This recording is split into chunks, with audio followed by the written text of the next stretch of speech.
الفيفا بيهني نادي الوداد المغربي والنادي الأهلي. رئيس الاتحاد الدولي مستر أنفانتينو بيهنئ النادي الأهلي ونادي الوداد المغربي على مشاركتهم رسميا في كأس العالم 2025 في أمريكا. ولسه فاضل 2 تاني من أفريقيا مع الأهلي والوداد، وبنسبة كبيرة هيكونوا الترجي التونسي وسان داونز علشان التصنيف. الأربعة الأوائل في التصنيف، الأهلي ب 110 بونت، ونادي الوداد المغربي ب 102 بونت، ونادي الترجي ونادي سان داونز ب 88 بونت و82 بونت، ومن بعديهم بيأتي واتحاد العاصمة الجزائري حسب التصنيف الأفريقي هو في المرتبة الخامسة. ففي انتظار من سيفوز بدوري أبطال أفريقيا علشان يشارك معاهم، أو لو فاز الأهلي أو الوداد خلاص مفيش حاجة جديدة وهيشارك سان داونز والترجي التونسي. ولكن ممكن سيمبا التنزاني، مازيمبي، ممكن أي فريق من دول يفوز بدوري أبطال أفريقيا الموسم ده ويصعد مع الأهلي والوداد. هل هنستعد كويس؟ يعني هل النادي الأهلي بقى يستعد كويس لكأس العالم دي؟ لأنك أنت لو وصلت تلعب على ثالث أو المربع الذهبي أنت كده بتحقق إنجاز المنتخب المغربي في كأس العالم الأخيرة. هل هنستعد كويس؟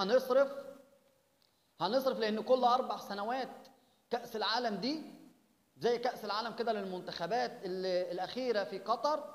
هل الوداد المغربي والأندية الأفريقية تستعد كويس؟ هل هنصرف بقى ونجيب رأس حربة ونستعد لكأس العالم 2025 عشان انت هتلاعب وهتبقى في مجموعة ممكن تبص تلاقي معاك مثلا برشلونة وريال مدريد في مجموعة، مانشستر سيتي، تشيلسي، ليفربول، بايرن ميونخ، هتلاقي العمالقة باريس سان جيرمان، هتلاقي العمالقة معاك في المجموعة. هل هتقدر تعمل زي منتخب المغرب وتيجي خابط برشلونة على ريال مدريد على بايرن ميونخ على تشيلسي على مانشستر سيتي وتلاقي نفسك في المربع وتفضل تخبط كده في فرق دوري أبطال أوروبا والفرق الأوروبية وتصل حتى النهائي؟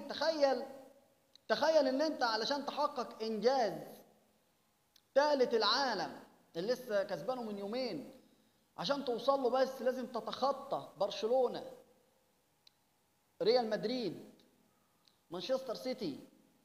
تخيل ان انت ومش كفايه انك انت تكسب ال3 دول عشان تاخد ثالث العالم، لا عايز اكتر من كده كمان. ممكن تكسب البايرن، ممكن تكسب تشيلسي، ممكن تكسب ليفربول، باريس سان جيرمان، اتلتيكو مدريد. يعني انت علشان بس توصل لثالث العالم لازم انك انت تفوز على اللي انا قلت لك عليهم دول. مبروك للوداد المغربي والاهلي مقدما على الوصول لكأس العالم 2025 رسميا، وتهنئة أنفانتينو رئيس الاتحاد الدولي للوداد المغربي، وتحية خاصة مبروك لجمهور الوداد. وهو ده الأهلي والوداد.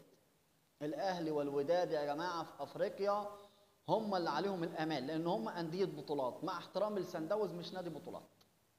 شوفوا عدد بطولاته قد إيه. يعني السنة دي هل ياخد دوري أبطال أفريقيا ويشارك بعيد عن التصنيف؟ الله اعلم. ده اللي هنشوفه في دوري ابطال افريقيا الحاليه. ولكن مبروك لجماهير الوداد العالمي اللي هو لا يتاثر بالمشاكل ورغم التعادل في الماتش اللي فات، ولكن لا زال الدوري المغربي. وخلاص كل الكره هتتوقف عشان هنروح للامم الافريقيه اللي ان شاء الله مصريه، وقولوا يا رب تكون مصريه. مبروك للوداديين، مبروك للاهلي، ديما وداد ديما اهلي، مبروك. وان شاء الله نلعب نهائي كأس العالم مع بعض. قولوا يا رب.